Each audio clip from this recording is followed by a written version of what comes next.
Actually, it was the very beginning of my questions, my doubts even about the French identity. As you said, I grew up. I was born in Paris. I grew up in Paris. Actually, my parents, when they came to France, they had a small apartment in the neighborhood, Rue Notre-Dame-des-Victoires.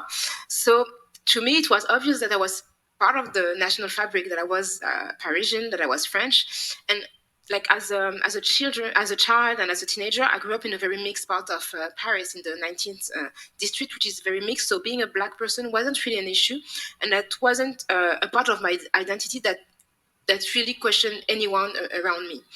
But I went to university, and the more I advanced in my studies, the less there were people looking like me.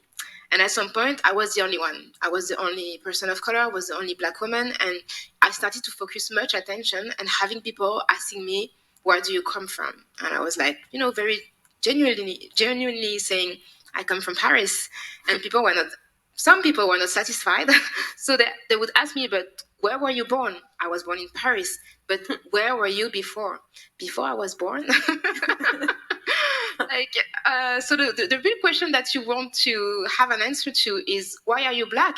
Because the only thing that you see that lets you think that I'm not from here is that, and it's the part of the moment in my life I started to think, why do people don't think that I belong?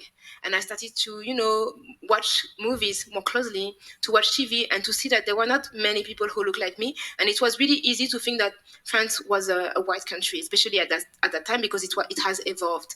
And that's the reason why I first wanted to be involved in activism, because I wanted to make people understand that Frenchness wasn't related to your religion, to the color of your skin, to the texture of your hair. It was something that was just related to your experience.